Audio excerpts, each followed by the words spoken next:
वालेकुम दोस्तों, आप सभी का हमारे YouTube चैनल पे स्वागत है। आज हम एक ऐसे मसले के बारे में बात करने जा रहे हैं जिसको लेकर हर किसी को कंफ्यूजन रहती है कि यदि आपकी तलाक हो चुकी है तो आप अपनी बीवी से दोबारा शादी कर सकते हैं कि नहीं।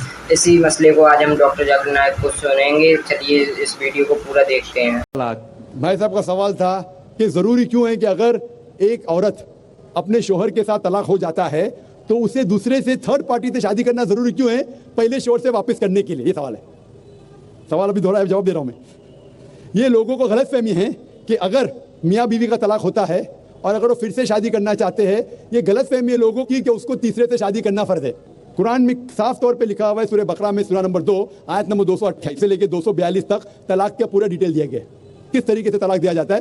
पहले मैंने कहा था कि आपस में समझौता होना चाहिए, नहीं होता है तो गेट एन आर्बिटर, एक बड़े को बुलाओ, शोहर की तरफ से बीवी की तरफ से समझौता करो, नहीं होता है तो तलाक बोलने के बाद इद्दत के 3 माह है। कुरान में लिखा है सूरह बकरा सूरा नंबर 2 आयत नंबर 228 के 3 माह, 3 महीने, 3 menstrual cycle is the period of waiting. इद्दत 3 महीने के बाद द डिवोर्स इज कंप्लीटेड। लेकिन 3 महीने के दरमियान अगर मियाँ बीवी वापस में रुजू होना चाहते तो हो सकते, तलाक नहीं होता है।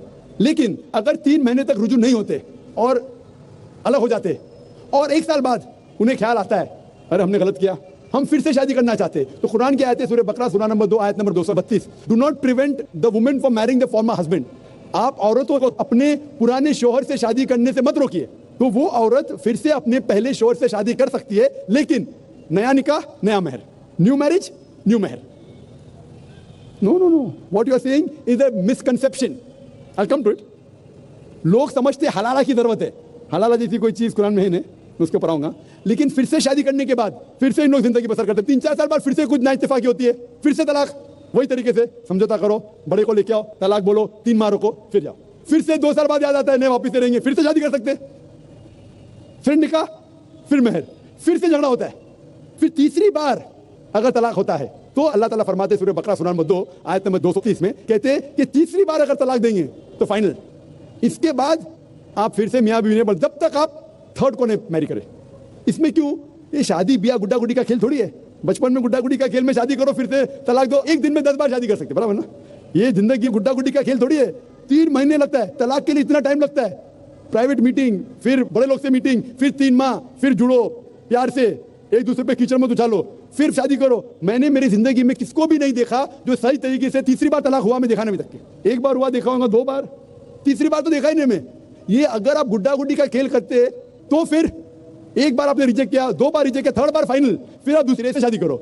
आप प्लान नहीं कर सकते, आप दूसरे से शादी करो और रो। और फिर पता लगा आपको मैं पहले शोहर से नाराज थी, सिर्फ दिन में 6 घंटा देते थे, ये नया शोहर तो 2 घंटा देता है, तो पहला वाला अच्छा, तो दाल आटे का भाव मालूम पड़ेगा। मेरी माँ मुझसे कहती थी मार्केट जाएंगे तो दाल आटे का भाव, दाल और आटे का भाव, आप समझे ना। तो हो सकता है क्या, मालूम पड़ा मैं मेरे शोहर से झगड़ा करती थी, वो बीवी कहेंगी, मालूम पड़ेगा नया शोहर तो पुराने वाले से बदतर है, आप समझ ना। और फिर अगर नए वाले से डिवोर्स हुआ, सेम तरीका, आपस में समझौता, प्लानिंग नहीं। अगर प्लानिंग करेंगे कि एक रात तुम्हारे साथ सोऊंगा और फिर तलाक देना, ये हराम है, आप समझ ना। ये कुछ लोग करते हैं, मैं जानता हूं मुस्लिम माशरे में, वो हराम करते हैं। प्लानिंग करना, तुम्हारा शोहर बनूंगा, एक रात बाद तलाक दूंगा, फिर तुम शोहर शादी करना, ये हराम है।